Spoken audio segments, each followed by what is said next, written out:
My wife is addicted to the gym, and it's ruining our marriage.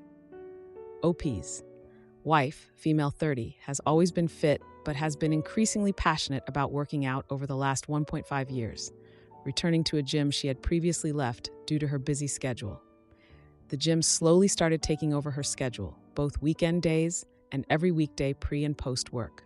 Going to the gym becomes the solution for any stress, fights, crisis. Everything is gym to the point where if wife misses a session, it affects her mood negatively, as OP says, like a junkie not getting her fix. As wife is now male 4 pregnant, OP expresses concern over the intensity of her workouts and also that he simply misses her, given all her time is now taken up by gym.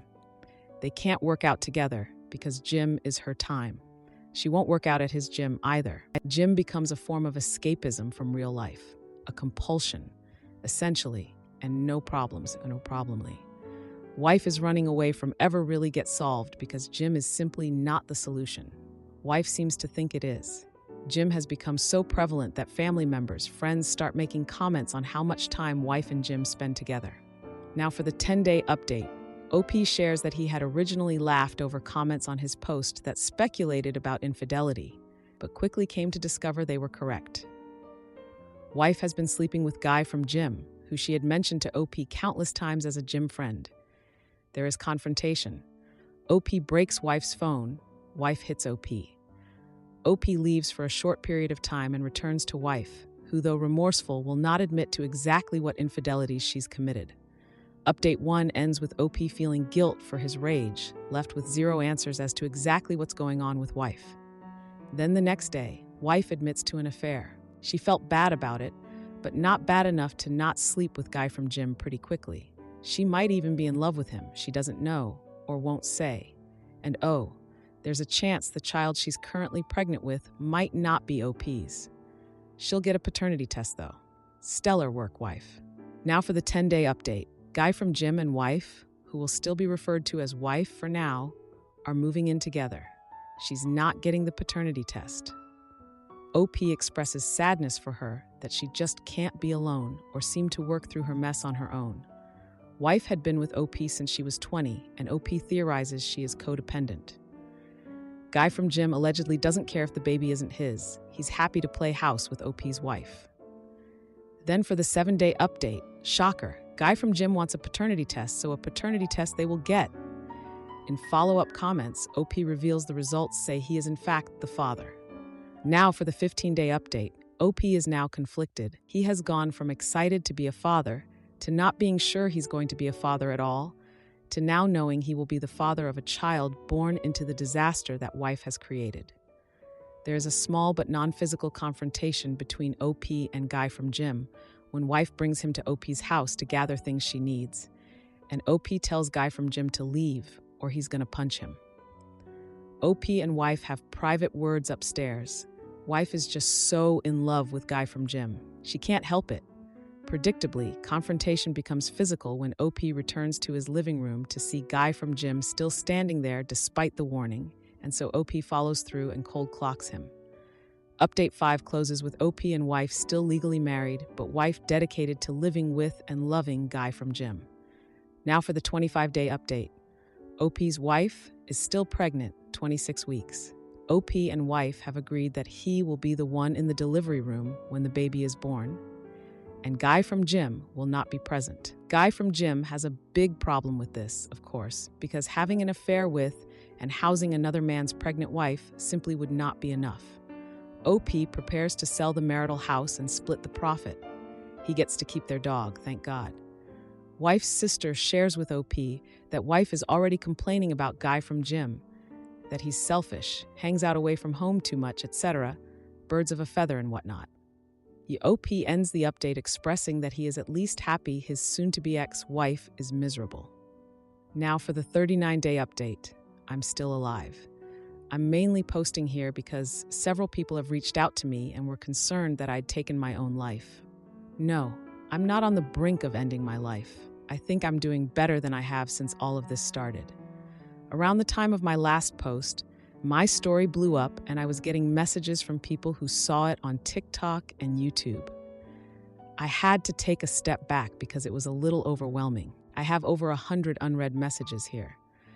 I appreciate it, but it was a little uncomfortable at the time, and I got to the point where I didn't really want to talk about the situation with my wife and her AP anymore. So as of today, our baby is due in less than 10 weeks. We're in the home stretch now. I don't feel prepared at all. All of this other stuff has just been so distracting. I started working on a nursery. It's not done yet, but I have the floor finished and the walls painted. My ex-wife was impressed with the color scheme and furniture I chose. She's not legally my ex-wife yet, but I've started calling her that. It sort of makes it easier. I also packed up a bunch of her stuff. Originally, I refused to spend my time packing up her things, but eventually just said, screw it, and started packing it. I'm at the point where it'll just be easier to not see all of her stuff around here. Why did I leave it for so long? She came over to get some of the boxes I packed up. She came alone. Things were fine between us. I loaded the stuff into her car. We didn't argue. At one point, she started to tear up and said she fricked up. I said, yeah, she did, but there's no point talking about it now. She shoot all over our marriage. She has her muscle-bound jerk to go home to now anyway, so who cares? She said, I know, but it's not the same. I told her nothing has been the same since she decided to frick him the first time. Supposedly, he's going to let me be in the delivery room when my baby is born. I didn't even argue it when she said it like that, but inside I was boiling at the idea of him letting me be there for the birth of my child. She says she talked to him and he agreed. It wouldn't really be right to not allow me to be there. I'm going to take what I can get if it means being there for the birth of my child. I'm going to try to just ignore him for the time being. She was acting all sweet and laying on all of the, I really want you there, I really need you there stuff. And I know mentally I'm not in a place to be that cold to her when she starts acting that way. I'm trying to be indifferent more than anything else, but it's so hard when she's actually around and starts looking at me a certain way and making me feel bad. She invited me over to see the nursery they have set up at his house. I'm not sure I can bring myself to go into another man's house and look at the nursery set up for my kid. I did ask her if she was truly safe there, though. I don't know why, it's just been bothering me. As pissed as I still am, I don't want to find out he's mistreating her, and I definitely don't want my kid to be going into an unsafe household. I haven't told her about anything her sister has told me. They probably won't last, but as of right now, there's a very good chance my newborn baby will be going home to his house. It unalives me to think about. It's almost soul-destroying to think about if I dwell on it too long. She says she's fine. He genuinely loves her. He's great with kids.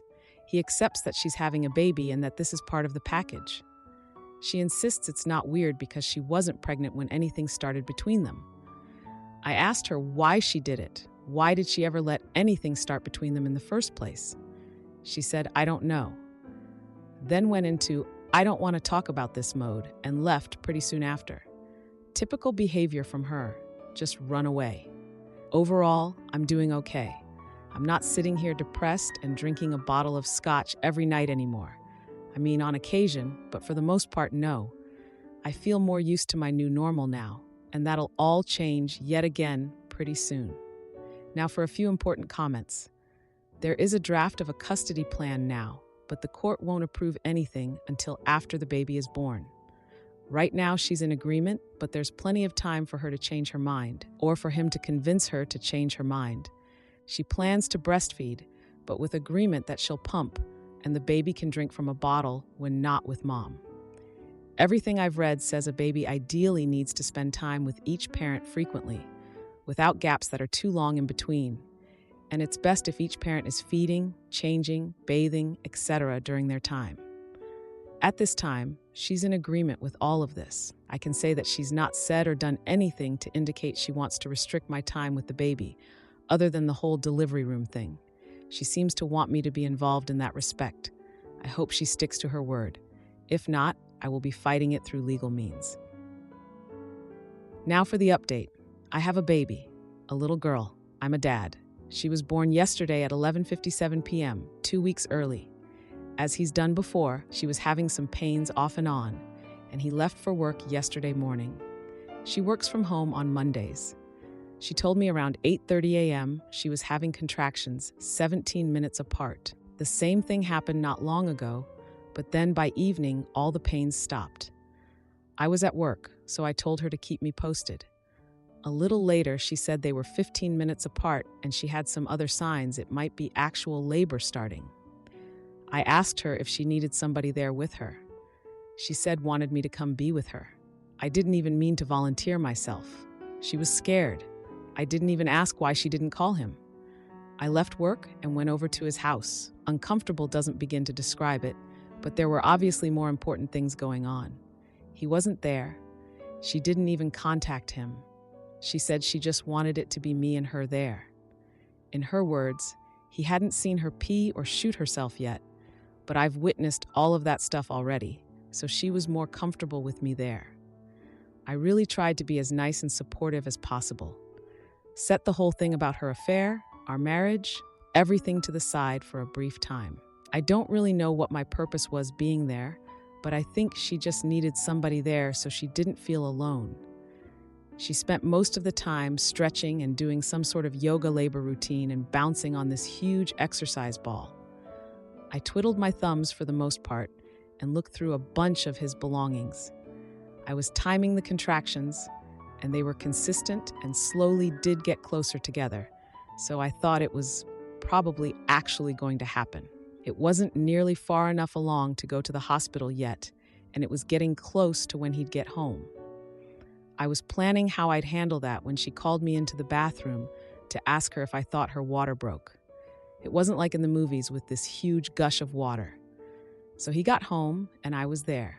He came into the house, and the first thing he asked is, "What are you doing here?" I think he thought something else was going on. "No. You just left and went to work, and left her alone when she was scared." He said he was home, and he'd be with her until it was time to go to the hospital. He put his hand on my shoulder and said something like, "Thanks, bud. I got it from here, and we'll call you when we're on the way to the hospital." He called me bud. I told him I wasn't his freaking buddy and to frick off. I could tell she wanted me to leave. I'm not sure she really wanted me to leave so much as she was in labor, and the tension between the two of us wasn't what she needed, and I knew that. It was his house, so what was I supposed to do? I left and prayed they'd actually call me instead of letting me know the next day that my kid had been born. She texted me a few hours later to say the doctor told her to go to the hospital. At that point, I still didn't know if I was going to be waiting outside or what he'd decide was best for his apparent wife and child. I was allowed to be in the room. I didn't force my way in there. She said she wanted me to be there. He was there too. By far, the single most awkward experience of my life, and the only reason I was able to excuse it was because she told me she wanted me there, and I didn't want to miss the chance to be there when my kid was born and to hold my kid before he did. I can't imagine what the doctors and nurses were thinking. Freaking humiliating. Then the guy tried to police what I could see. I put the baby in there. He's freaking watching, and it's like, this is still my wife, and that's my baby. I chose to stay dignified, and I ignored him the entire time. I was there to do whatever she told me to do, and my focus wasn't on him, but in any other setting, I don't think I would have been able to hold back. The baby came flying out. I mean, as far as labor goes, these are the nurses' words, and I trust labor and delivery nurses to know what they're talking about. She tore very bad because the baby came out so fast. The baby is so tiny, barely 6 pounds and only 18 inches, but perfectly healthy. I went home for a short rest, although I really couldn't rest at all. I went back today, and of course he was there. Surprisingly, he said he was going to give us some time alone with the baby. Not sure if she had previously asked him to do that when I showed up or not. Didn't ask. He even brought us all food back when he returned a few hours later. I wondered if mine might be poisoned, but I tried to be nice. He's still not gone, so I'm wondering how long he'll be around. I just can't let myself do anything that will make her try to keep me away from my daughter now. I don't want them making it difficult for me. I'd prefer not to share her name publicly, but I can confirm it's the name we chose for a daughter years ago. He had no say, and he hasn't said anything about the name at all. It unalives me to see him holding her, though.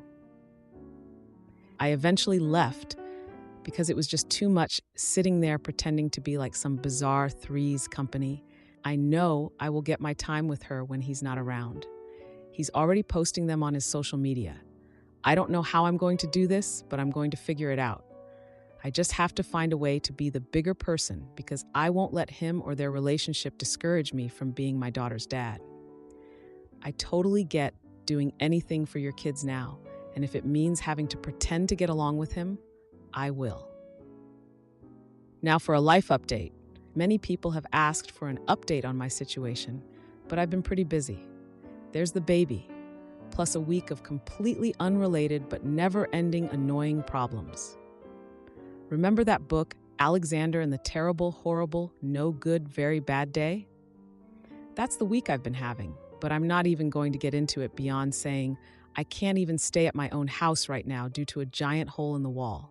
I've been dealing with insurance and contractors all day, and they hit a water pipe. I'm still on paternity leave and continue to regularly spend time with my daughter. We have a set schedule for when my daughter comes to stay with me, so I've been spending less time over at his house. Sometimes my wife needs help during the day, though, or just to be able to take a shower or a nap, so I will stop over to help her. Really, I just want to take advantage of any opportunity I can to spend time with my baby and bond with her. Plus, breastfeeding isn't working out very well. She's still not producing enough milk, and I know she's upset about it, but it sort of makes things easier for me. At least she has help when the baby is with her. Supposedly he helps, gets up at night, etc. I'm on my own, and I won't lie and say it's a walk in the park, but I think I'm getting the hang of it. The other day she called me and asked me to come over. She said she was on the verge of a mental breakdown, and so I've heard that line from her many times when she was cheated on me without my knowledge, and it was usually mostly related to her job. I got over there and she was saying she can't handle being a mom, she can't handle life, she can't function. She was crying. This time she couldn't run off to the gym. She would if she could, but she's not really allowed to exercise yet. She won't talk to anyone, won't seek professional help. Some days she seems much better than others. She's just an easily overwhelmed person. Everything overwhelms her. Sometimes we have, dare I say, a good time together. The most she can really go as far as physical activity right now is walk. We took the baby in her longest walk yet and walked from his house to my house. Everything was fine in the walk. She was in a good mood. We were joking around. Then she turned really sad after being at my house, our former shared house, after a little while. She finally admitted that this isn't how it's supposed to be, raising our daughter between two homes. She said my home is our daughter's real home, and she's only supposed to have one home. Then she started sobbing about not having a home anymore. My house isn't her home, and her boyfriend's house isn't her home, and she's essentially homeless and doesn't belong anywhere. She admitted she messed up really badly, and she doesn't want to share custody or to only see her daughter half the time. She just wants to come home, but she loves him, and she thinks he loves her and our daughter, and she doesn't want to hurt him after he's done all this for her. I said, so what? What she wants for her kid should be more important than his feelings. If he can't get over the fact that the married, pregnant woman who he was sleeping with wants her kid to grow up in a single home with her actual father, he can leave. He can leave anyway. If she can't tell him and wants me to tell him, I will. She doesn't think she can tell him. I told her this is her biggest issue, communication and honesty. Just tell people the truth and stop being afraid about ever telling anyone the truth about how you really feel. Thing is, I've been tolerating him lately. Don't like him, but tolerate him. I'm not hanging out with him, ever. I know it sounds crazy coming from me, but I think he's genuinely in this. Still shouldn't have been sleeping with my wife. Doesn't absolve him of any of his involvement. He's back to being cloyingly nice to me, suggesting we hang out, try to be friends. He's so happy all the time. It's a little unsettling, but I think he's just one of those people, and maybe that's what she likes about him. I'm not one of those people, never will be. So anyway, She and I sort of got into an argument. Started as a discussion, turned into an argument, then morphed back to a discussion, all about everything we don't like about each other and our relationship. In the end, we were both able to say what we need from the other person. She's just too overwhelmed right now and can't make any changes. She can't handle trying to change right now. It gives her too much anxiety. So I don't know. We're sort of at an impasse right now. Then this stuff with the house, I've just been extra stressed and not really all that pleasant to deal with. Now for the next update. This month continues to be the strangest I've ever experienced. The repairs to my house were made, and I'm back home thankfully. I can only take a few nights under my parents' roof. I slept with somebody else. We went out on a date.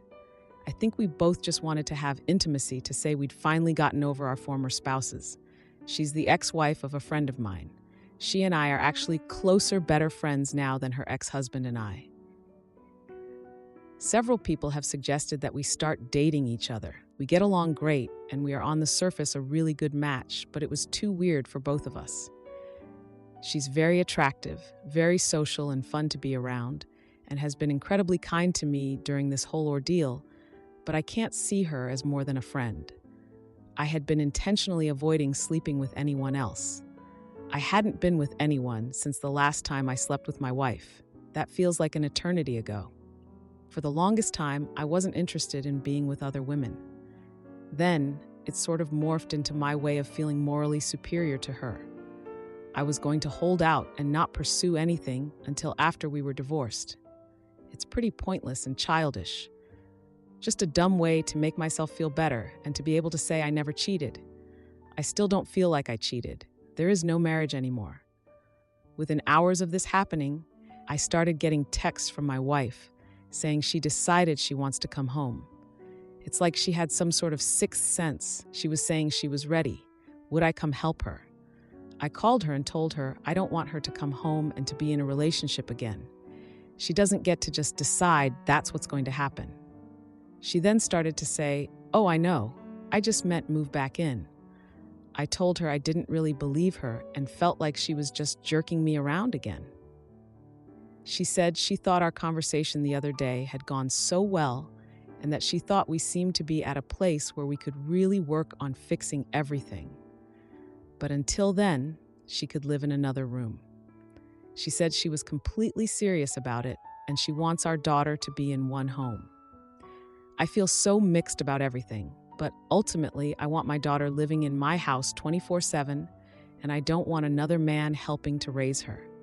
So I took the bait. Today I showed up at his house to help her move some things, but I anticipated I'd get there and she'd either have changed her mind or she wouldn't have been planning to leave at all and was only waiting to see me do some more tricks for her. They were arguing when I got there. The baby was crying. She was crying and running around packing things in bags, and he was following behind her, begging her to stay, offering to do anything to make her stay. He accused me of this being my idea. Maybe it was, Addict. I don't really care what he thinks. It was obvious she had just sprung this news on him shortly before I got there. She was telling him over and over that she just wants her child raised in one home, and that his home wasn't really their home, and she was sorry she was doing this to him after everything he'd done, but she just has to give our daughter one home with her real father. We got back over to my house, and she's obviously an emotional mess. I have no room prepared for her. Not 15 minutes later, he shows up at the front door. She didn't want to talk to him. He wouldn't give up, and eventually he was there on the front porch loudly saying things like, "That's not what you were saying when you were blowing me last night." So at that point, after I'm sure our neighbors had been enjoying this embarrassing scene long enough, I told him if he didn't leave, I'd call the cops. I went out there and tried to calm him down. I had to sympathize with him. She runs away. That's what she does. I may have said a few other things in my own favor and to make him realize he doesn't want to be involved in this mess that is my wife. I don't think he'll give up so easily. It sounds terrible, but once she was at my house, I sort of found myself wishing she'd leave with him. I know I'd wanted her to come home, and I tell myself it was mostly due to the baby, but now I'm wondering what the hell I've gotten myself into.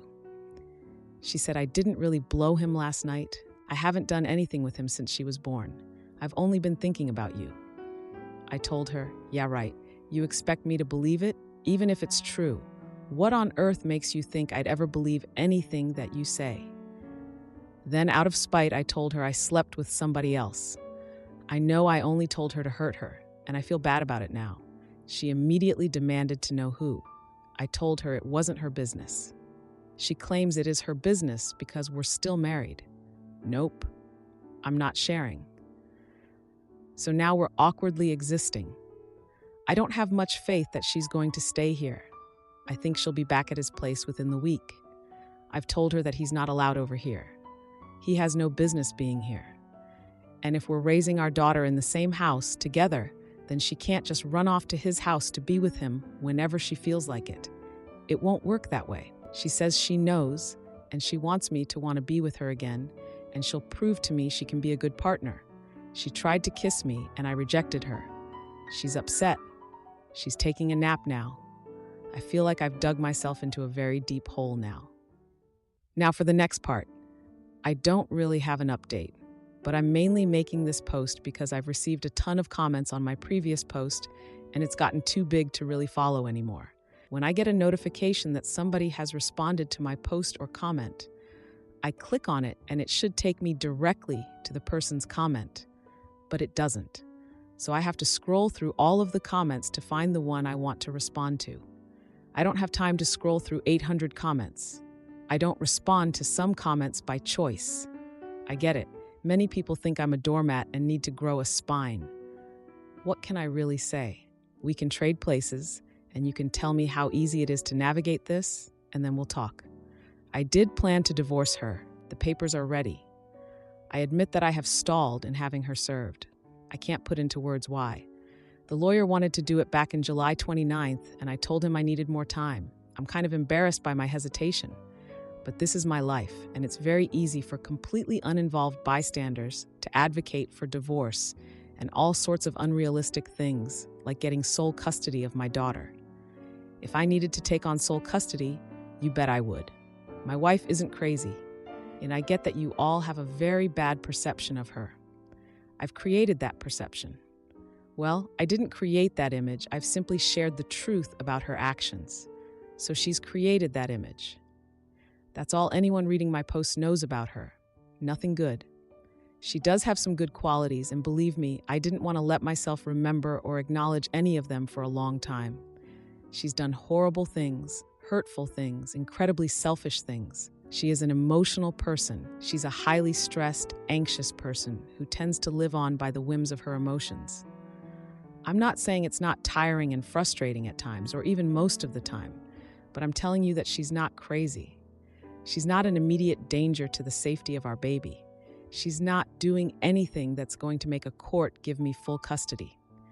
Do I think she's in the best possible place to raise a whole human being?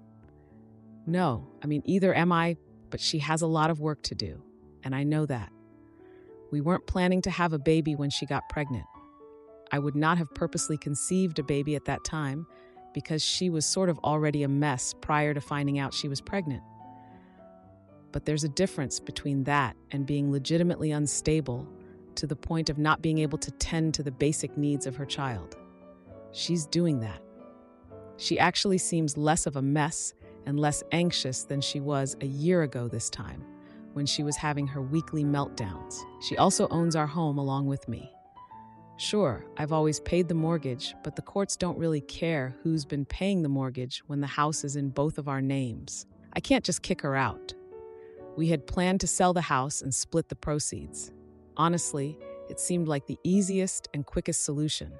Houses are selling very fast around here, and we'd make a profit. It stings to have to split the profits, but it wasn't a hill I wanted to die on. I think it's ultimately best for my child to have her mother involved in her life and to develop a bond with her mom, regardless of where her mom ends up living or what the relationship between the two of us is like. I also think the safety and well-being of my child's mother is important for my child. She needs a place to live. I'll admit that I've enjoyed some of the moments of normalcy we've had. It's okay if you want to say I'm rug sweeping. I'm just so tired. I'm tired of being angry, tired of being sad, tired of all the drama. So to have a few days where life feels like it used to when my life was much less complicated, and to just sit around doing mundane things together without necessarily thinking about this big master plan, divorce, reconciliation, custody, etc., feels sort of good. I feel like I can catch my breath for a second. If you want to call me spineless because I'm enjoying finally having those moments that I always dreamed we'd have together with our first child, so be it. There are still moments I feel annoyed. I kind of liked living on my own. I got used to it, or I thought I had. Sometimes it feels like she's invading my space, but I'm handling it the best that I can. There are still things I love about her. There are some things I now hate about her. I hate things that she did. I guess I love who she used to be, but sometimes she shows glimpses of that person, and I miss her. I admit that I really do miss that person I fell in love with. We've been together since I was 22, she was 20, most of our adult lives. We moved in together after only a few months. We've experienced most adult things together, good and bad. We lived in a few shoot-hole apartments together, moved across the country together, bought and sold and then bought a house together, traveled to many places, and had great adventures and made some good memories. Survived Infection 19 and the horrible DIY haircuts we gave each other, weathered job losses, car accidents, health scares, had some horrible fights, had some great makeup intimacy, dealt with a few pregnancy scares, basically grew up together. Well, she didn't grow up. She has a very hard time adulting. We used to be like best friends, always together. She still has a hold on me in some ways, and what's the use in trying to deny it? Now for the latest update. Thanks to everyone who's reached out to check on me. I've had a lot going on, new baby obviously being the most obvious thing, but life has truly been a when it rains it pours situation lately. Ultimately, I'm fine. I filed for divorce, she's been served. It wasn't because of anything new she did that I haven't already shared here. I was thinking about it practically every other second for about 2 weeks and ultimately decided I couldn't live like that anymore, constantly thinking about it and wondering if I should do it. So I pulled the Band-Aid off and told the lawyer to move forward. The paperwork had already been completed and was just waiting for me to say go. I feel relieved. I think I was feeling more stressed, just constantly weighing what I should and shouldn't do. Now that I made a decision, I feel better. The more we're together here at home, the more I realize this isn't what I want, and that I can't be with her in any sort of romantic, committed way again. I hope that we can be friends and not just co-parents who only communicate about our kid when necessary. I'm actually enjoying being around her now, for the most part. I'm enjoying doing platonic things together. But the thought of anything beyond that isn't appealing to me.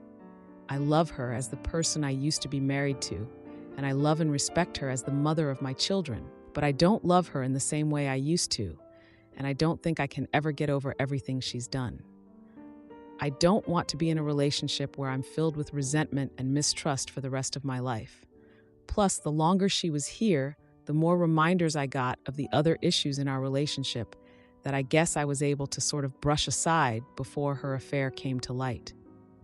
I had to really weigh staying together and trying counseling and therapy, if she'd agree to it, which she has never done, to try to have those feelings for her again and keep our family under one roof versus splitting time with my child, seeing her only part of the time, and almost certainly having another man-father figure in my daughter's life, if not the affair partner, then somebody else. It really dawned on me after she had her 6-week postnatal checkup and she was cleared for intimacy. She wanted us to have intimacy. I didn't want to at all. She was upset, hurt. She still has no idea how deeply she hurt me. Prior to that, her affair partner made another appearance at our house. This time he was calm. He asked her to talk, and she told me she had to talk to him, but asked me not to leave the house. So I went in another room, and yes, I listened to their entire conversation. The gist basically was, he wanted her back, and he loves her. She told him he's a great guy, but they never should have been together. She needs to be with her family, me and our daughter, and that she was sorry for getting him so involved in this mess. If it wasn't for me and our daughter, she'd be with him, but she has to choose us. She is still living here. We got into a huge argument last night. She threw water all over me. She got in her car and left in just a t-shirt and underwear, no shoes, same old behavior, just running away. I knew then that I made the right decision. Of course, me divorcing her doesn't change her behavior. She will act like this with anyone she's with, most likely. And in those cases, I won't be there to try to shield my daughter from it and remove her from the situation. Last night, I had to tell my wife to calm down for the sake of our daughter, to not behave that way around her. I know that children are still affected by this stuff, even if not direct witnesses. The idea of just not being there and not knowing who she might get involved with next terrifies me. So she's living here for now. I'm fine with that. Most days aren't like yesterday. Right now, she's sitting in the same room as me working on something, and everything is peaceful. I can't make her leave anyway since it's her house too, legally. Today she was calmer and it was an okay day. For the most part, we have a good routine down with caring for our daughter. This arrangement won't last forever, but I'm in no rush for her to leave. Ultimately, I'd prefer to sell the house and split the proceeds. This is what I've put in the paperwork I filed. However, we can come to an agreed-upon date by which to list the house, and it doesn't have to be next week or even next month. I've already started looking at new places to live, but I don't feel the need to rush it.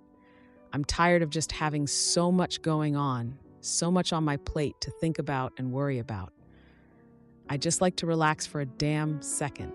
The stress I've been feeling, my blood pressure is probably through the roof. Am I the idiot for removing a poster from my son's room after he refused to sleep there? We moved into a new house about a year ago so that my son, who turns 4 next month, can have his own room. We thought the transition would be rough, but he took to his room almost immediately and have had no issues. He loved his room, has all his toys in there, bedtime routines went smoothly. Most nights he dozes off after a couple of stories and a smooch on the head. He has his night lights and we keep his door open, even though he never mentioned being scared of the dark. Something changed on July 4th. He spent a good chunk of the afternoon playing in his room, even refusing to come downstairs for a bit. That same night and every night since, he refuses to go into his room at all, insisting on sleeping in our room. He won't go in with us holding hands, and if we're able to get him in for a second to retrieve a specific toy, he won't go all the way in and then immediately run away back down the hall. He has no problem taking a bath in his bathroom across the hall, but he insists we keep the bathroom door closed. Then he runs straight from the bathroom to our room. We have asked him in all sorts of ways why he doesn't want to go in his room, and he'll deflect either by screaming "cowboy hat," a la Muffin, or giggle while naming every animal he can think of. We're guessing he had a nightmare at some point, but he did spend the afternoon in his room with no problem on the day this started. We're not getting anywhere here, and as a result, I've been sleeping in his room while he shares our bed with my husband. Maybe I'm looking for someone who had a similar experience with their child that can offer up some fresh ideas, or maybe I'm just venting because I miss my bed. Edit.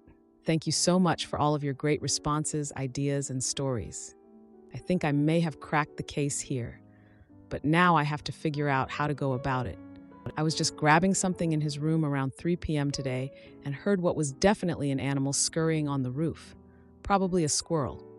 We have a metal roof and an exposed beam ceiling, so we hear any drop of rain, but I have never until now heard an animal. This would make sense as to why he sometimes keeps naming animals in his room. Now, if I'm right, I just have to figure out how to go about this. Now for a few comments. Honeyno8465. My guess is he's either scared or ashamed. Could be fireworks like others are mentioning, or it could be really silly. Hopefully not a ghost. I'm thinking like he pooped in the closet, had a potty accident, vomited, broke, or spilled something. Have you torn the room apart to make sure nothing is different about it? My perception is that he seems more scared than ashamed. I've been sleeping in his room every night and checked every single corner. Nothing out of the ordinary. I don't think it's the fireworks, because there were no fireworks going on in the early afternoon when he was actually in his room.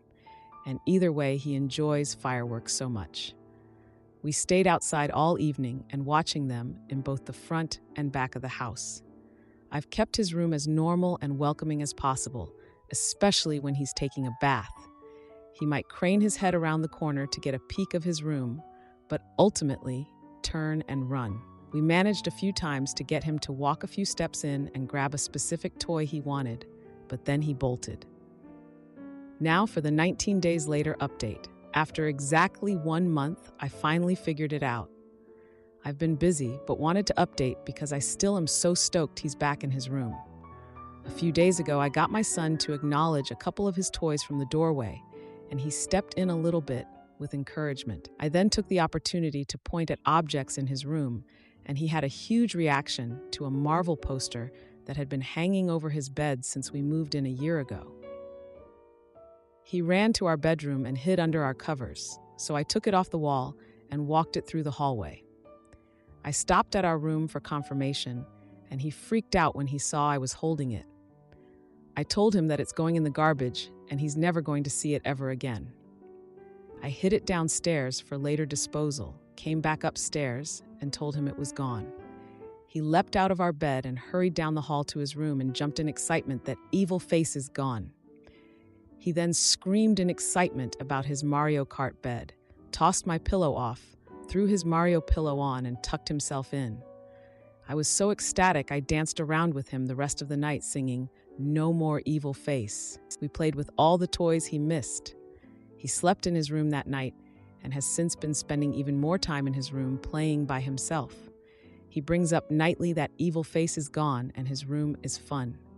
To those who are curious, it was a Marvel framed poster with like 100+ superheroes and villains. He had always named even some of the more obscure characters. My husband is a comic book guy and passed on this knowledge. I'm not sure which character scared him in particular, but I theorize it was either Emma OK or Ego the Living Planet. I didn't stop to have him point out which was the evil face. Now for a few comments. Charmander Ann, I knew it. Yes, Ego and Emoto K have very evil faces. Another contender could be Armin Zola. That one too, but I couldn't remember his name. Thibaut, when my husband put it up, I felt like one day he would be scared of some of the sinister faces on it. But it just didn't click since it had always been there. Kokakata, when my son was a baby, I put Mickey Mouse and Friends wall stickers near his changing table. He got terrified of their eyes or something, and I had to remove them. When he was a preschooler, I bought him pajamas that had a polar bear face on them, and its eyes were angled and fierce-looking. He was scared of it. I took a Sharpie and rounded the polar bear's eyes and brought his eyebrows out and down to look kinder. I was proud of myself for that one. Yup, I think it's best to stay away from eyes and front-facing heads for decor. He still has his big Mario movie poster with Mario and Luigi, but their heads are turned, so it's not so aggressive. Plus, he loves Mario and Luigi, and they're so the opposite of scary. Now for the new update. Here we go again. It's been a couple of weeks since my son has been back in his room, both soundly sleeping and happily playing, until the night before last. He won't go in there anymore. This time I brought him in and pointed at every part of the room. The only thing we're able to get out of him is I don't like my room, and that he had a bad dream. The morning he last slept in his room, I woke him up by accidentally making a bunch of noise downstairs. Otherwise, nothing sinister, and I've gone over every possibility once again. I do consider the possibility that he's scared of or had a dream he got left behind, as I tend to leave the house early lately and woke him with front door opening noises. So I'm back in his room and back to square one. I enjoyed reading all your responses on the other posts and am trying to take it easy because I know these kids have their weird phases, but I just wasn't expecting this to happen again so soon. He's back in his room. He just waltzed in after I told him the Mario suit he was looking for was in there. He looked around for a minute and was like, "This is my room. I like my room. My bed. I like my bed. My room is fun." No rhyme or reason to it. Now I can't get him out, but it's all right. Now for a few comments. First commenter. Oh no. I was so hoping that getting rid of the poster with the scary face was the end of it. Anecdotally, I went through a phase when I was about 6 where I was frightened of my room. I genuinely don't remember why I think possibly nightmares or just bad feelings about being alone. One thing my mom did for me was make me a special good feelings spray bottle. I think it was mostly water, but I remember it had a perfume scent, so maybe it was rose water. It also had glitter in the spray gun. Anytime I went to my room, I would spray the bottle around with my mom, and it would make the room full of good feelings. Could you try something like that? Would it work with him? Am I the idiot for filing for divorce after my wife kissed another man and accused me of being gay? Sorry if the title doesn't make much sense. I didn't know how to word it. Also on throwaway, as I don't want this on my main. Bit of context. We've been together since we were 18. Never had a great intimacy lift after the first year. Maybe once or twice a year at most since then. But at the minute, it's going on 3 years. And although it bothers me, I love her and I love our kids. So I'm not going to make a big deal out of it. I know plenty of friends in the same situation. Another bit of context is that I've always been mildly overweight, but always fit, as I played a lot of sports until about 10 years ago when I got really ill. And a mixtures of meds and comfort eating made me balloon up to nearly 300 pounds. Well, 2 years ago, I decided to do something about I'm now around 200, which at 6'2" is the lightest I've been as an adult. And I've actually enjoyed using weights, and for the first time in my life, have a bit of abs and some muscle. My wife, having always been far hotter, is pretty obvious, insecure about the fact that for the first time we've been together, women are starting to look at me and message me on my baking pages on social media. For the record, I've never even looked at another woman in that way. On to the night in question. My wife went out with some friends, a mix of single and in a relationship. She looked stunning, and I told her so. I even updated my phone home screen to that picture of her lol. One of the friends she was out with messaged me about 3 months, and the gist was she knows I get no intimacy. My wife doesn't realize how lucky she is, and basically, do I want to hook up? I obviously instantly take a screenshot and send it to my wife. Around 4 a.m., my wife gets home and she wakes me up as she gets into bed. I'm half awake, but can tell something is wrong and ask what the matter is. She doesn't say anything for a few seconds, and as I go to grab her hand, she pulls away. I ask if she wants me to get her a drink, and she says no. Then she just blurts it out and says, I met a guy tonight, he kissed me. I didn't kiss back at first, then I did. Then for the next half hour, we were dancing and constantly kissing. She kept saying sorry and begging me not to leave her. My honest first reaction was, so what, it's only kissing and dancing. I didn't say that, I just hugged her and tried to calm her down. An hour or so later, once I got the right words in my head, I said, I know you feel really guilty, but please don't. I'm not going to leave you and break up our family over some kissing and dancing, and I don't love you any less than I did yesterday, and this isn't something that's going to grow and cause resentment. More or less right on cue, my phone goes off, and it's that friend of hers with a picture and a video of what my wife was doing. This set my wife off again, but my feelings still haven't changed, and a month later that remains the case. In that month since then, my wife has accused me of not loving her because I didn't care. She's accused me of kissing other people and more, which is why I didn't care, as I was covering up my own indiscretions. And she's accused me of being gay multiple times, which doesn't make sense. She keeps asking me why I haven't initiated anything with her, even though in the past she's told me she hates being touched and not to ever try it on with her, which I have respected. She's basically projecting, and it's annoying me as it's putting a strain on us, which she is 100% causing. How do I get through to her that she needs to stop feeling guilty and just move on because I have, as it's not a big deal? I was genuinely more annoyed when she broke my baking bowl and tried to blame it on the cat. Lol. Tildar, wife kissed another man. I don't care, and now she's causing problems because she's guilty and projecting. How do I stop this? Edit. Hi all, just wanted to say thank you all so much for taking the time to respond to me. I really do appreciate it, and I'm overwhelmed. You all took the time. I keep getting asked a few questions, so thought I'd address them here. Over the years, we have been to a few different couples counselors and intimacy therapists, the latest being last September for both. My wife always feels like she's being victimized by them, and we stop going. Nearly all have said, though, they think she is asexual, and two even saying she is displaying a lot of signs of being a closeted homosexual, which I have brought up to her before, and she is adamant she's not. On that note, I've had a lot of messages saying she wants to feel wanted and for me to be more forward with her. This is not true. In all our sessions, she said she doesn't want me trying it on with her. She doesn't even want me to initiate hugs, and just bringing up intimacy makes her feel under pressure. She let me and our therapists know that if she ever intimacy without her initiating it will be no more than pity intimacy. As for people saying, I don't love her, I buy her flowers every Friday on the way home from work. I bake her favorite cookies or cupcakes every weekend. I send her voice notes of songs I'm listening to that remind me of her. I tell her I love her every day. I run her a bath every night. This isn't me showing off. This is how I was brought up to show love for those saying I must have been brought up in an unloving home. People have said that I don't get jealous, I don't love her. If she told me she was having an emotional affair, she spent hours on the phone with someone else laughing and joking.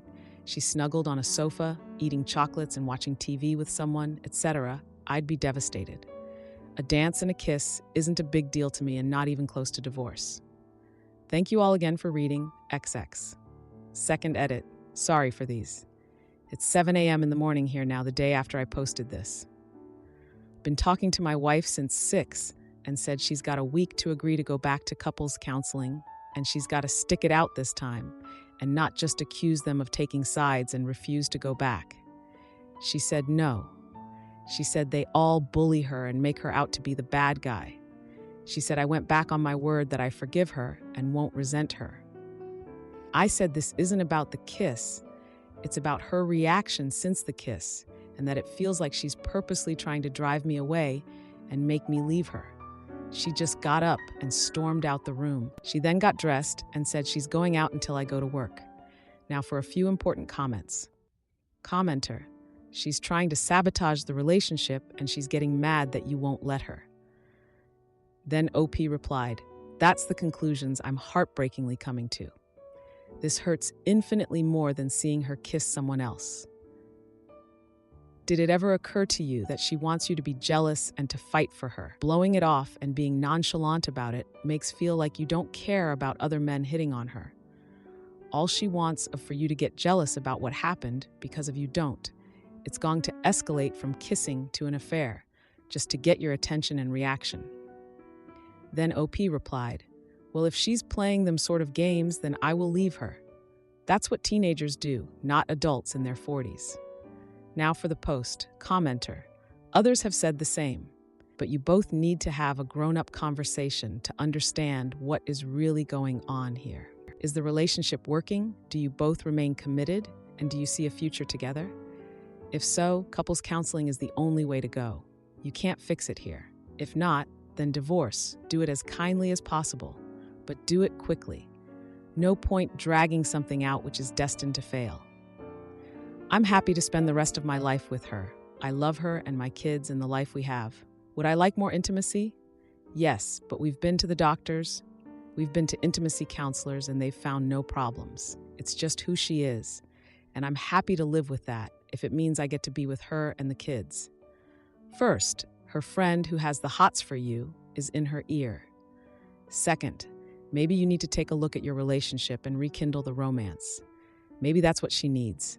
I mean, why would her friend know about it? You guys are maybe acting like old married couples, and you are too young for that. I try and be romantic. I buy her flowers every Friday on my way home from work. I bake her favorite snacks every weekend. Even stupid little things like giving her the dinner that looks most presentable on the plate. On cold mornings, I'll get out of bed early to warm her car up and defrost it before she drives to work. On the physical side, I always tell her how beautiful she is, how hot she looks because she freaking is. She's the most beautiful woman I've ever seen, and I wouldn't change anything at all about her. She couldn't be more perfect to me. I just don't know what more I can do, and this is what her friend said to me. The message she sent me was so long, and it seems like she knows an awful lot, and she also sees it herself. There was one bit I keep thinking back to when she said she was round ours, and I'd made my wife a homemade card and wrote a poem in it. And when I left the room, she said my wife made a gagging face to her friend and started laughing. I can remember hearing a noise and then laughter, and I thought she'd just choked on her drink. That hurts me infinitely more than a kiss and a dance. When asked if she might not be attracted to men, I have asked her this numerous times throughout the marriage, and even suggested if she wanted to explore that side of herself, then she could, to try and find herself and be who she really is. She's always batted it away and said she's not a homosexual, she just has a low intimacy drive. This has always been my thought over the years, and I have brought it up to her privately in couples counseling and in intimacy therapy. The intimacy therapist also said she's giving a lot of signs of being a closeted homosexual as well. When asked how they had kids if they have intimacy once a year, both times we tried for kids, she got pregnant pretty much instantly. First one within a month, second one within 2 months. We'd have intimacy every day, but no foreplay or anything, unfortunately. Now for the update. It's been nearly 2 weeks since I made the post, and the short update is that we are getting divorced. I said in my last post, I told her I wanted us to go back to couples counseling and intimacy therapy. She said no to both as we went before, and she felt bullied. She said at intimacy therapy that unless she initiates touching, not just intimacy, any touching like hugs or hand-holding, it will be against her will and will be forced pity affection from her. The intimacy therapist said that's very unreasonable, and that's why she felt bullied there. I tried to ask her a few questions too. Are you a homosexual, or at least bi? Don't be stupid. Are you asexual? I'm not a teenager with a stupid label. What did he have I don't? Nothing. I just wanted to do it. Why don't you ever want to do that with me? Don't know. What can I do to make you want to do that to me? Don't know. Do you want me to take the initiative and try it on with you more? Frick no. I'll tell you when I want it. Don't guess. So she refused the therapy and gave me no straight answers. She has also said I've gone back on my word about not letting the kiss split us up because now it is. I said it's not the kiss, it's your behavior since then that has caused me to want to divorce. She said as it's my decision to divorce and it's all my fault, then I should be the one to tell our kids and she will have no part of it. That was hard. As soon as they were told, my wife left for her sister's, and in the 3 days since I haven't heard anything from her. I've tried speaking to her about the kids as they miss her, but she reads my messages and ignores me. A lot of people asked about the friend and why they still talk after she tried it on with me. How I understand it is, my wife tried to get the friend group to cut the friend out, but they all pretty much refused. And so my wife just chose to ignore her in group settings. On the night in question, the friend approached my wife and told her if she didn't tell me, she would send me the video. So my wife didn't tell me because she felt guilty, but because she was forced. I've also spoken to a couple of other friends in the group and asked what's been going on. I'm not privy to. Apparently, my wife was sexting her friend's boyfriend a couple of years ago. My wife has also been boasting about how she has me under the thumb and she gets away with giving me nothing, and I'm too scared to ask. The friend apparently saw me out shopping one day and decided I was now more fuckable and thought she'd try and exact some revenge on my wife. So she didn't really want me. I was just a pawn in this weird friend group's one of many internal beefs with each other, which I've found out about in the last few days. Basically, they all seem to hate each other and mess with each other's partners. I'll be honest now, and I feel incredibly guilty about it, but when she left, my body and soul seemed to take a massive sigh of relief. It was like a black cloud that was dripping eggshells on the floor for me to constantly avoid has gone. I feel terrible for feeling this way, but I feel like I'm my 6'2" height now, rather a browbeaten 3 foot. who was scared to even say anything for fear of being told I'm wrong or insulted or ridiculed. It's like the blinkers have been taken off. Spent the day today baking with my kids, eating Easter eggs and watching cartoons, and I haven't stopped smiling all day. I haven't winced or broke out in a sweat worrying I'm about to be told off about being too noisy or watching the wrong thing on TV or there's a wrapper on the floor, etc. Thank you everyone for your support on my last post. I appreciate you all, XX. Now for a few important comments. Commenter, you sound like a good person who just wanted to save your marriage. Glad you now realize no woman is worth being treated like you've been treated. It will be a rough time for a while, but you're going to come out of this stronger. And never date or marry cold, basic women again. It is rough, and I do feel like a failure for not being enough for her, but at the same time, I genuinely feel 2 feet taller and 100 pounds lighter since she left. It's a really weird feeling. I now know I'd rather live alone under a bridge than in a household like that again. You didn't fail her. You failed yourself by believing all this toxic, hurtful shoot she was feeding you, and that's understandable. Abuse creeps up on you until it's under your skin. It sounds like she had you convinced you could do nothing right. You deserve to be treated with respect, kindness, and honesty. These things cost absolutely nothing. They're baseline standards for human interaction. At least if you're dealing with decent people. Now for some comments. That's exactly how it was. I was scared to even offer an opinion on something, and I still am now. My kids asked yesterday what film I wanted to watch, and I found myself scared to give an answer, thinking whatever I chose would be rejected and I'd be ridiculed. Commenter, she doesn't want to take responsibility and is trying to manipulate you into the bad guy. You want to improve the situation and improve yourself from outside help. She wants the status quo to remain and is blaming the medical professionals for making her confront the way she treats you. Covert narcissists. Look it up so you don't fall into that trap again. It may suck now, but your sanity should come back to you.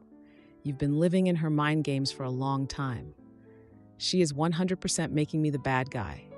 I'm not on social media, but keep hearing about posts saying things like, you give your life to someone only for them to drop you when your halo slips a bit. Whatever, lol. Commenter, dude, look up covert narcissistic. She caused all the problems. You tried to fix them, but it was never enough or correct for her. That's what I've been thinking about the last few days. That everything wrong in her life has been traced back to me and is my fault. From big things like I don't earn enough money for her to live in the house she wants to. Little things like she knocked her glass over, and it's my fault, as I talked to her while she was watching something. If the kids are old enough, tell them she cheated. They are too young for that. I just told them that Mommy and Daddy have decided it's best we don't live together anymore, and it's something a lot of grown-ups do, but it's not the kids' fault, and they are still loved and cherished by both of us. Commenter, post the video proof. I've got that video and all the screenshots of her sexting her friends' boyfriends. There are also some screenshots of a WhatsApp group chat where she has been posting pics for strangers to comment on, but it's blatantly her as she has a tattoo under her breast, which is unique to her. There are also some other videos and pics of nights out, which her friend group have sent me. Commenter, keep records. UK courts probably won't care about the cheating so much as the abandonment. Yeah, agreed, the courts don't care. It's more for my own sake if she tries to twist it on me and say I left her for no reason and she did nothing wrong. I'm keeping a record of her not answering the phone to me or my eldest son, and also how long it's been since she left, and that she left of her own accord and has chosen to not come back. Update us when she realizes the grass ain't greener. She's been out nearly every night since she went to her sister's. I genuinely hope she does find some nice green grass and be happy. Now for a mini update. Sorry for updating here. I'm only allowed to make one update on RA. Also, want to thank everyone again for their concern and kindness they've shown me on my 2 posts. And also thank you to everyone on Boru who made some lovely comments after my post was shared on there. Unfortunately, the post was locked before I found out, so I couldn't thank you all personally. After my last update, a lot of people commented and messaged me to say that, am I sure my kids are mine? This thought never entered my head until I read what people said. Last Thursday, I ordered a paternity test, sent it Friday, and am awaiting the results. At this point, I don't really care. It won't change my love for them, but I'm terrified if they come back as not biologically mine, I'll lose them. I discussed this with my lawyer last week, who said if they aren't mine, it will be much, much harder to get even any kind of custody. I told him if it comes to that, then I'll keep fighting until the end. Blood or no, they are my boys. Speaking of the boys, my say BX has seen them a couple of times with her mum, who is genuinely a nice person, and the kids have been fine. I can't say the same about my baking equipment, though. She came into the house on Friday last week when she knew I was out and took a lot of it and purposely broke some bits she knew had sentimental value to me that came from my grandma and my mum. I can't prove she did anything, and she brought the stuff back on Sunday and said she just borrowed the items. But I love baking, and she is slowly ruining it for me. I'd already deleted my Instagram page because she was insecure about the women who followed me, and this time she must have remembered I was making a cake for my niece's birthday and tried to sabotage it. I've made notes and screenshots of everything. As a lot of you rightly predicted, she had also been cheating on me a lot, although no evidence of it being physical yet, from what I can tell. Her friend, who is also in this WhatsApp group, where women basically just post nudes and men comment, sent me a lot more screenshots of photos she's taken, all around our house, blatantly her bedroom in some of them, and one even stood against my car. Also, a few of these friends are single, and when they hook up with someone, my wife will add the guy on Facebook and has basically been offering herself to them. One of the friends messaged one of the guys who still had the chats in his Facebook DMs and sent the friend a load of screenshots to send to me. All in all, I must have over 100 screenshots of stuff she's been saying and sending to people, and all of that is within the last couple of years, so it probably goes on further. As for the divorce, it's still in the early stages. One day I want to fight, the next I just want to give her everything, materially. Not the kids, and walk away and start again so I can get this finished and done. If you got any questions, I'll try to answer. It's nearly midnight here, but I'll try to stay up, lol. Now for a few important comments. I've already started recording our phone calls, and on the couple of occasions I've seen her, I've made sure there's a witness. Feels so sad it's come to this. Makes me want to just give her everything in a quick divorce and walk away. Now for the next mini update. Thank you for your support, everyone. X. Now for the next mini update.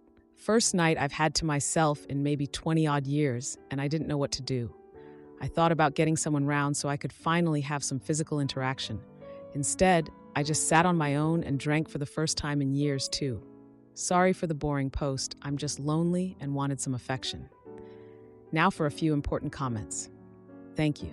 My kids came back at 6 last night, and they were pretty much in bed and asleep by 7. Got a day planned at a fair today, and then an early night ready for school tomorrow. I just instantly feel better when they are back. Now for the 2-month update. I have moved back to my hometown and given my ex the house. I know people won't be happy with that, but I just wanted a clean break and no ties to her or that city. The kids are with me and see their mom at weekends, provided I make the 5-hour round trip to drop them off on a Saturday morning and then make the same trip Sunday afternoon to pick them up. I know again, people will say I'm doing what she wants, but if it makes my kids happy, it makes me happy. She seems okay with this arrangement, although she has flaked twice already. Once the kids say they no longer want to go, I won't take them. The divorce is still going through, but won't be done for a few more months yet, according to my lawyer. I'm baking a lot more now and loving it. Thank you everyone who has thought about me. You are all so great. Now for a relevant comment. I am in therapy. It's been a great help in making me realize my worth. Now for the 1.5-month update. I posted on here a few months ago. If you want to look at my profile, read them about my wife kissing another man on a night out, despite not having had intimacy with me for years. I wasn't bothered and was willing to ignore it and carry on, but she kept making issues over it, and eventually we split up. I moved back to my home city about 2 hours away, and the kids came with me. My ex-wife said it was too far for her to travel to have them at weekends, so every Saturday morning, I've been driving them up to her and then picking them back up Sunday evening so they got to see their mom. We'd make fun trips out of it and would take snacks, play audiobooks, have sing-alongs, etc., but I'd noticed they always seemed happier to be picked up than taken there. I just always assumed it was because all their stuff and their main home was with me. My ex has started to cancel these weekends a bit recently. 3 of the last 5 she's canceled. She started to say things like, "They don't like me anyway, and you've poisoned them," which is not true. I have never said a bad about their mum to them or in front of them, and never would. Plus, I make 2 4-hour round trips every weekend, so she can see them and they can see her. I'll be honest, every Saturday after I drop them off, I cry all the way home. I miss them so much. They are my little best mates. Every night after dinner, we will all do our chores and do a different activity. Sometimes it's a walk in the woods behind my house, or we bake, or have movie nights, or read books together. I'm quite good with my hands and love making and fixing things, whether it's baking, cooking, DIY, or car repairs. And they have started to take an interest too. So we have a couple of projects on the go, like building a kind of Wendy house for them, but it will have games, consoles, a fridge for their drinks and snacks, etc. Plus, we are also building a couple of petrol go-karts from scratch for them to race at a nearby track when they are done, which they are designing themselves, and we are building together. Basically, my life is taken up with them in the week, and then at the weekends, I feel like a lost zombie until it's time to go get them. Then yesterday, I received a short text from her saying she no longer wants to see them. All they do is ask for me anyway. They don't have fun there, and they basically get in the way. I was absolutely heartbroken for my boys, and I rang her straight away. I'll be honest, I started crying as I felt so bad for them, and she genuinely acted like I was annoying her for wanting to get to the bottom of it. She then said, "Sounds like you don't want them either and are just trying to palm them off at the weekends," and hung up on me. I don't even know how I'm going to tell them this. Do I just say she's canceled for a few weeks and see how it goes? Do I tell them the truth? How do I say it in a way that kids will understand and won't absolutely crush them? Then I've got the conflicted, selfish emotion of pure joy that I'll have the whole weekends with them. It's so selfish of me, I know, as they're going to be sad while I'm happy. Has anyone been in a similar situation from my side or the kids' side? How do I handle this? Now for a few important comments. Are kids in therapy? I got them in therapy as soon as we split up because everyone in their life is attached to this one way or another, and they need an outside voice to help them understand it, and someone they can be truly honest with without fear of hurting feelings. Have her give up her parental rights, talk to a lawyer. I spoke to a lawyer today and shown him everything, which was then emailed over to him, and he sent a letter to her divorce lawyer saying, "What I want, sole custody. Don't forget, child support. I hope you're receiving and get it adjusted based on new custody agreement. I don't need her money. I make enough to look after us as is. If I ever was to receive anything, it would go into savings for them." To a longer comment accusing him of making everything up. So men can't be abused and made to feel worthless and unloved? She can keep the house. It's worth about £140, so £70K is a small price to pay to be rid of her. We don't have alimony here in the UK. Once you are divorced, you are done. We pay child support, but that goes to the main parent, which is me, and she can keep her £25 a week. I don't need it. I've got plenty of anger and resentment towards her. Trust me, mate. If she was on fire, I wouldn't piss on her, but I'm not going to show that anger and resentment in front of the kids. Am I? Because I'm not a freaking psycho. Why would you walk away from the £70K? It's just going to drag on forever and frustrate the frick out of me. I know it's not worth it. She's going to wreck the house to lower the value. She'll refuse to let people view it. She'll miss all meetings. She'll refuse to sign anything. She's going to make this unbearable, and I'll be driving 4-hour round trips hundreds of times for no reason. It genuinely isn't worth it.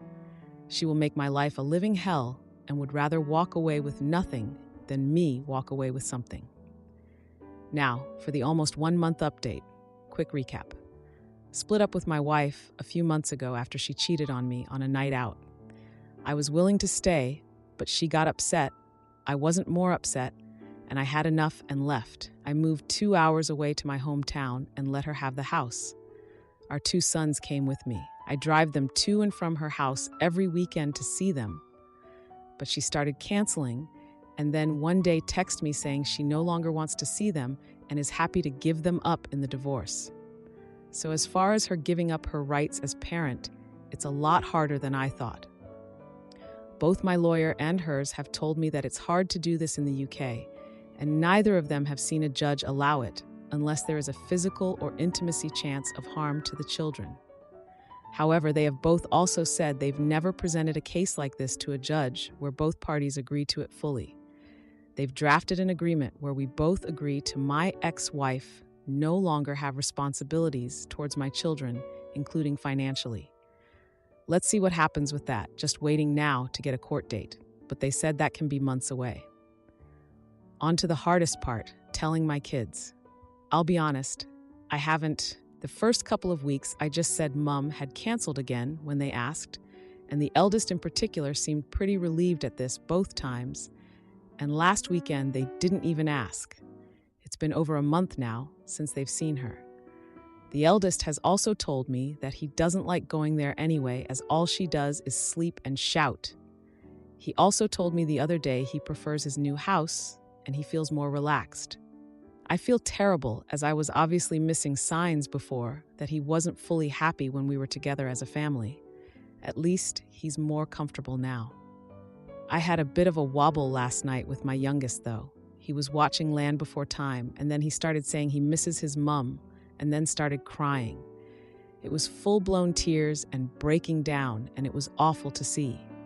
While I was holding him, I started crying, but I made sure he couldn't see. I didn't say anything bad about his mum or tell him she doesn't want to see him anymore. I just hugged him and stroked his hair and told him I'll always be here for him, and he can always come to me if he's upset, happy, or just wants to be silly, and I'll never push him away. Once they were in bed, I was in pieces, blaming myself for leaving their mum, questioning why I couldn't be stronger and live with it for a few more years until they were adults. It was me who left. It's me who's made them drive up and down the country every weekend, unsettled them, uprooted their lives. At 2 a.m. this morning, I drafted a text to my wife asking her to get back together and to be a mum again. Luckily, I didn't send it. I had about 3 hours sleep, but feel better this morning. None of her family have been in touch either to try and maintain a relationship with the boys. It's horrible, to be honest, but they are the ones missing out on these 2 amazing kids. One of her cousins messages me every so often, but she asks more about me than kids, so that either feels like ulterior motive or a trap, which I'm not falling into. As for my divorce, my lawyer has said it should hopefully be finalized before Christmas. Not that it'll make much difference. I don't wear my ring, and she has a new 20-year-old boyfriend, not the guy she cheated with. Will be nice, though, to finally be able to say ex-wife and it be official. Now for a few important comments. Commenter, why not just say no to her being absolved of all responsibilities? Tell her it's fine that they're not going to come visit anymore, but she still needs to pay child support. Then put it in the bank for your children's future. Then OP replied, she barely works. I mean, tested it and she'd pay around £20 a month. Rather go without. To another commenter, she works 15 hours a week. When I did an online means tester, it was about £20 a month. Small price to pay to be rid of her. To another commenter, I have 5-figure savings accounts for both of them, plus my garage, which is a successful business, and I own the land it's built on. £20 a month is £240 a year.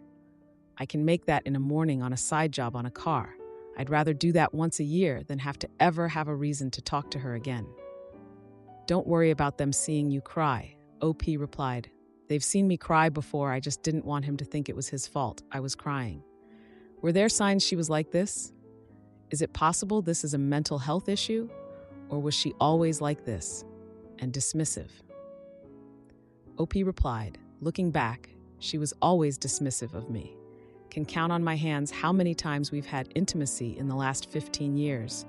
And in the end, she banned me from any sort of touching, like holding hands or hugging. She was a good mom until a couple of years ago, and then within a few months, over half her friend group became single. And that's when she started to change towards the kids too. Commenter: you're getting a lot of advice here, but I would stay away from Land Before Time. It's traumatizing enough as a movie alone, let alone someone whose mothers abandoned them. Always check the movies you let them watch from now on. OP replied, he said he was going to watch the dinosaur movie, and that normally means Denver the Last Dinosaur on YouTube. I had no idea he'd picked that one. If she doesn't want them now, she didn't then either. So please don't try to get back together. You don't know what kind of damage she was doing to them. OP replied, I never would. It was a momentary lapse.